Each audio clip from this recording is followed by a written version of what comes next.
안녕하세요. 저는 김치는 갓김치라는 닉네임으로 가라 카페에서 활동을 하고 있고요. 전자회사에서 지금 연구원으로 일을 하고 있습니다. 스마트 플러그를 먼저 접하면서 IoT에 입문하게 됐고요.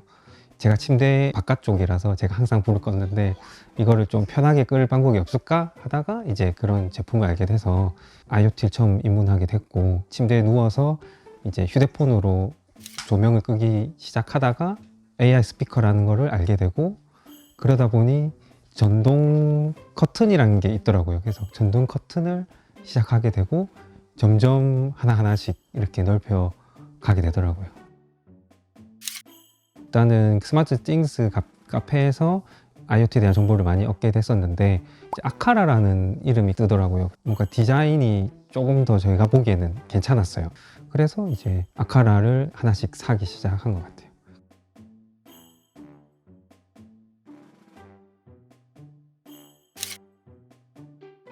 아이가 한 18개월 정도 되는데, 태어나고 얼마 안 되고 났을 때는 기저귀를 자주 갈아줘야 되잖아요. 그래서 낮에는 괜찮은데 밤에 기저귀를 갈 때 아기가 울고 있으니 빨리 갈아야 되는데, 그때 뭐 조명을 켜고 뭐 이게 어렵더라고요. 그래서 기저귀 가리대 위치가 간접 조명 밑에다가 위치를 해놨거든요. 그래서 아이를 눕히면 기저귀 가리대가 흔들릴 수밖에 없어요. 기저귀 가리대가 흔들리면 아기가 눕혀졌다라고 생각을 하게 되기 때문에, 진동이 오면 위에 조명을 밝기 뭐 5로 켜라, 이런 자동화를 설정을 해놨어요. 그래서 새벽에 아이를 눕히면 이제 아이가 눈부시지 않을 정도의 조명으로 켜서 아이 기저귀를 가는데 되게 용이하게 썼던 것 같아요. 이제 안방에는 지금 G3가 설치되어 있거든요. G3 설치하기 전까지는 아이를 눕히고 조명을 끄는 게 제일 번거로웠어요. 왜냐면 이제 아이가 자려고 누웠는데 끄려고 제가 휴대폰을 켜거나 하면 아이가 일어나거든요. 어쨌든 휴대폰 조명이 밝으니까. 그래서 버튼류를 설치를 했었어요. 그걸 설치해 놓으니까 아기가 계속 누르는 거예요. 그러니까 켰다 꺼졌다 켰다 꺼졌다 하니까. 그래서 이건 아이가 손을 닿지 않고 내가 뭔가 편하게 할 수 있는 게 뭐 없을까라고 고민을 하다가 보니까 G3에서 이제 모션 인식을 해서 이제 자동화할 수 있는 기능이 있더라고요. 그래서 이제 아이를 눕혀놓고 이제 카메라에 모션을 취하면 침대 밑에 간접 조명이 설치되어 있거든요. 들어갈 땐 켜져 있고 아이 눕히고 잘자 하면서 모션 동작을 해서 이제 불을 완전히 꺼주게 되는 거죠.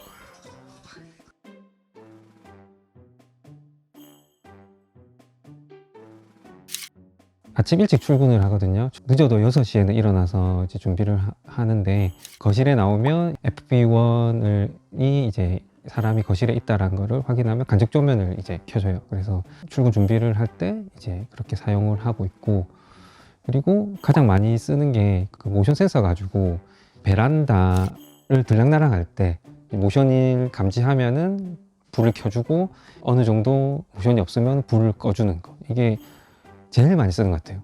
일을 보고 나와서 끄고 하는 게 되게 귀찮거든요. 그래서 와이프가 이렇게 뭐 쓰고 있는 것 같아요.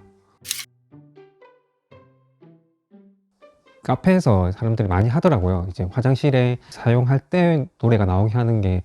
근데 욕심이 나거든요. 이제 IoT를 하다 보면은. 그래서 클래식 음악을 이제 한 20곡 정도를 담아놔서 이제 랜덤으로 돌아가게 해놨는데, 화장실에 가서 불을 켜고 문을 닫으면 거울장 안에 그 네스트 스피커가 있거든요. 그래서 재밌는 에피소드를 하나 뭐 말씀드리면은, 클래식 음악 제목은 모르겠는데 그런 거 있잖아요. 빠바바밤 운명인가?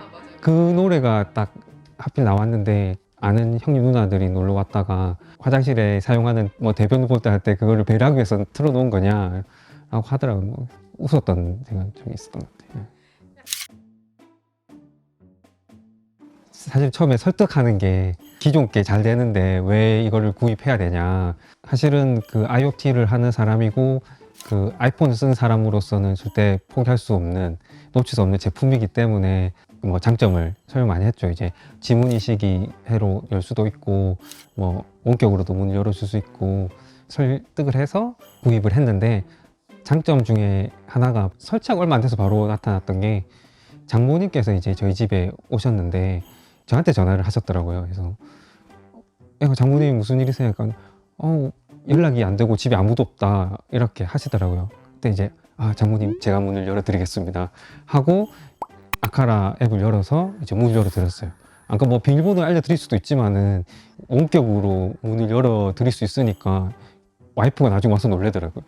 집에 들어왔는데 장모님이 계시니까 되게 그게 좋았던 것 같아요. 네.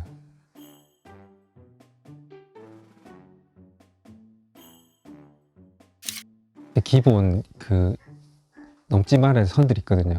그 중에 제일 먼저가 인테리어를 해치면 안 돼요. 뭔가 이제 덕지덕지 붙어 있거나 전선이 어지럽혀 있으면은 그 다음 제품을 구매하는데 되게 걸림돌이 되거든요.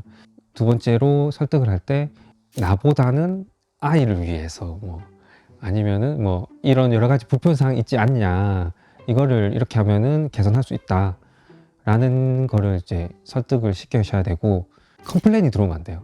예를 들어서 조명 자동화를 했는데 꺼지지 말아야 할 때 꺼지잖아요. 그러면 이제 그 다음 제품을 구입하는데 엄청 걸림돌이 돼요. 그냥 몇 번 해보고 괜찮다 해갖고 소개를 했다가 뭐 세수하고 있는데 불이 꺼졌다 하면 이제 철거 명령이 떨어지는 거죠. 뭐 자기가 실수 많이 하는 거죠. 모션 센서를 여기 달아봤다가 뭐 조작을 했다 여기 설치해봤다가 이런 씬 저런 씬을 한 두세 개 씬을 구상을 해서 실제로 해보고 아, 이게 진짜 오차가 없다 오류가 없다 하면 그때 이제 어찌 보면 제품 출시하는 거죠. 와이프한테 자동화 감지 이제 돼서 나올 때 안 눌러도 꺼진다, 그러니 이제 손 안 써도 된다, 이렇게 소개를 해야 돼요. 스마트홈에 입문하고 뒤에 어려운 부분들이 뭐냐면 지원하는 제품이 적으면은 또 다른 제품을 구매를 해야 되거든요. 왜냐면 스마트홈을 시작한다면 분명히 뭔가를 더 사람이 하고 싶거든요. 제조사 중에 다양한 제품을 가지고 있는 회사가 별로 없는 것 같아요. 아카라만큼 뭐 센서도 다양하고 조명도 다양하고 도어락부터 해서 스마트홈의 올라운드를 지원할 수 있기 때문에 만약에 입문을 하신다면 아카라로 시작해 보시는 것도 좋지 않나